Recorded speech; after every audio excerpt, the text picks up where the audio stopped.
인생에 관한 거짓말. 인생에는 우여곡절이 있다. 당연한 듯 이렇게 말하는 사람들이 있습니다. 자신을 엄격하게 대하는 훌륭한 말처럼 들리지만 사실은 전혀 그렇지 않습니다. 이런 말을 쓰는 사람들은 사는 집이나 장사할 가재를 부모로부터 물려받는 경우가 많습니다. 즉, 편하게 사는데도 정반대의 말을 하고 있는 것이지요. 이렇게 말과 행동에 모순이 있으니 무엇을 해도 잘 안 풀립니다.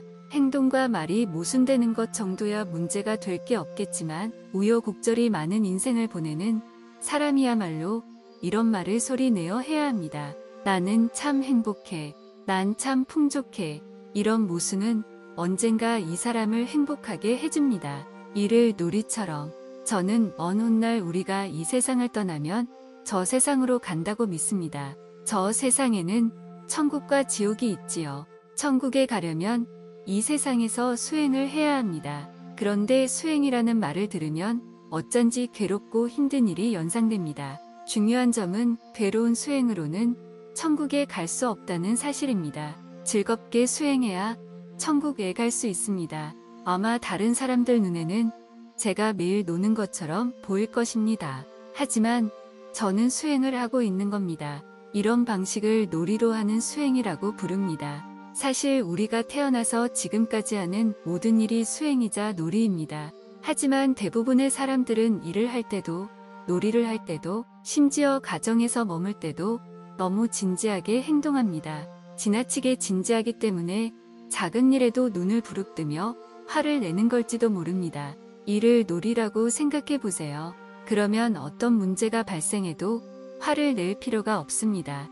운세와 부탁, 미래란 인간이 그쪽을 향해 나아가는 것이라고 흔히들 생각합니다. 하지만 실제로는 미래가 우리를 향해 다가옵니다. 마치 파도처럼 말이지요. 내가 뭔가를 목표로 삼아 나아가는 것이 아니라 저쪽에서 나에게 찾아오는 것입니다. 그러니 앞으로 무엇이 다가올지 예측할 수 없습니다.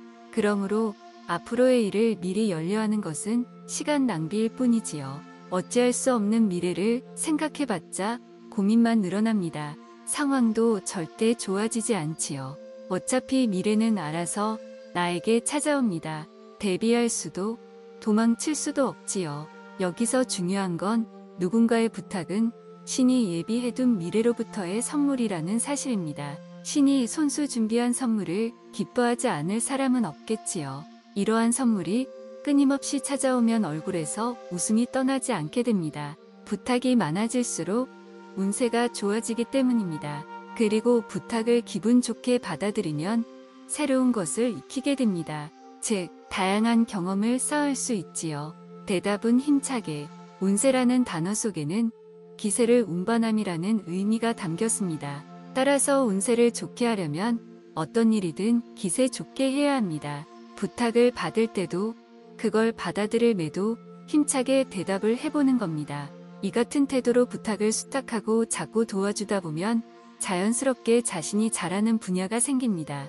잘하는 분야가 늘어나면 이번에는 좋아하는 분야가 생기지요. 다시 말해 잘하는 동시에 좋아하는 분야를 발견하게 되어 매우 행복한 상태가 됩니다. 이 단계까지 오면 당신은 뭐든 척척 잘 해내는 사람이 됩니다. 주위 사람들의 평판도 자연스레 좋아지지요. 뭔가 부탁할 일이 생기면 앞으로 저 사람한테 말해야지. 바로 이렇게 되는 겁니다. 부탁이 늘어나면서 해당 분야의 실력은 더욱 쌓이게 됩니다. 이처럼 풍족한 인생이 또 있을까요?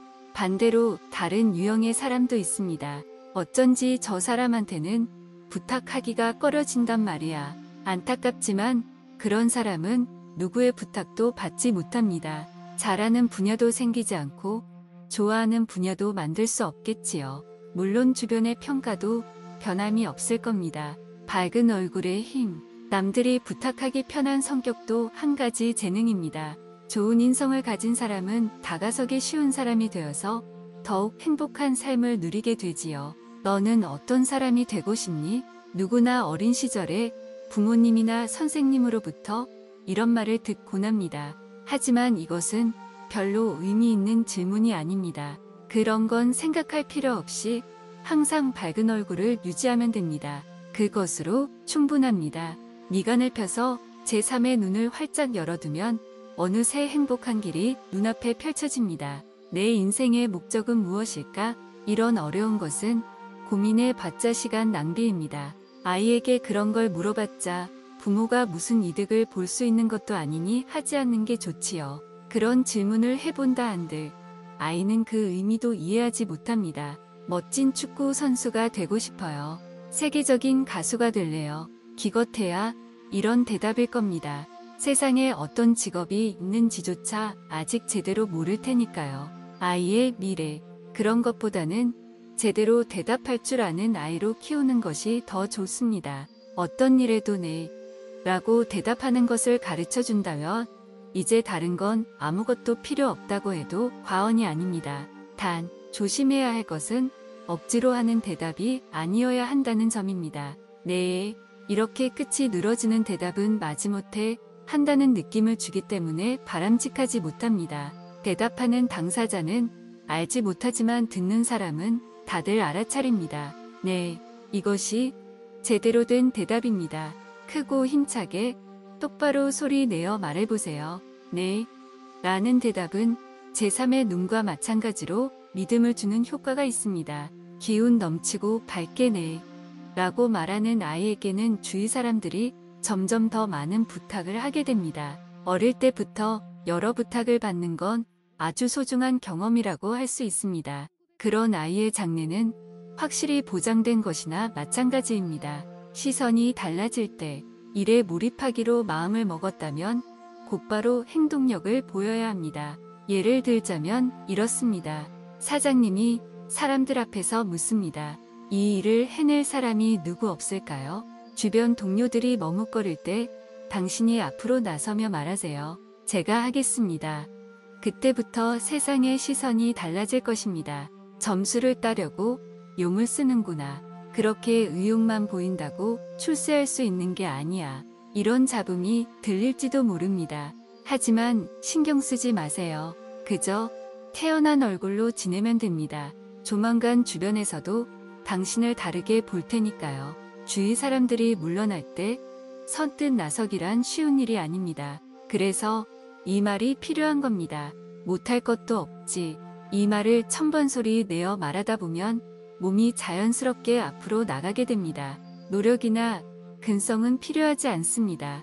그렇게 하려고 애를 써보아도 꾸준히 이어지지 않을 뿐더러 그럴 필요도 없습니다. 소리내어 말하는 사이에 자연히 그렇게 되는 것입니다. 우렁찬 나팔 소리. 이것은 어딘지 모르게 나팔 소리와 비슷한 면이 있습니다. 예전에는 병사들에게 돌격 나팔 소리를 자주 들려주었습니다. 우렁찬 소리가 들려오면 힘차게 앞으로 나아가도록 훈련을 하는 것입니다. 적을 눈앞에 두면 누구나 가슴이 떨립니다. 하지만 매일 듣던 돌격 나팔 소리에 몸이 저절로 나아가게 됩니다. 회사에서도 마찬가지입니다. 남들이 하지 않으려는 일에 나서려면 가슴이 두근거릴 수밖에 없습니다. 못할 것도 없지. 이 말이 돌격 나팔 소리처럼 우리를 자연스럽게 앞으로 이끄는 것입니다. 성공의 파동. 못할 것도 없지. 소리 내어 이 말을 반복하다 보면 몸이 자연스레 앞으로 나가며 점점 적극적으로 행동하게 됩니다. 예를 들어 엘리베이터 안에서 사장님과 마주쳤다고 해봅시다. 대부분은 머뭇거리며 구석으로 물러설 겁니다. 하지만 당신은 한 걸음 나아가 사장님에게 가까워지려 하겠지요. 그게 무슨 소용이냐고 생각할 수도 있습니다. 하지만 아주 큰 의미가 있답니다. 환심을 사서 출세하겠다는 얄막한 마음이 아닙니다. 크든 작든 사장이라는 직함을 가진 사람은 일단 회사 안에서 가장 성공한 인물입니다. 즉, 성공의 파동을 가지고 있지요. 한 걸음 나아가 사장님에게 다가가면 자신에게는 없는 성공의 파동을 느낄 수 있습니다. 모처럼 얻은 기회이니 사양하지 말고 이 파동을 느껴보세요. 언젠가 여러분에게 귀중한 힘이 되어줄 것입니다. 정도의 차이는 있겠지만 성공한 사람들은 반드시 이런 파동을 지니고 있습니다. 그리고 파동이 강한 사람 곁에 있으면 자신의 파동도 함께 강해집니다.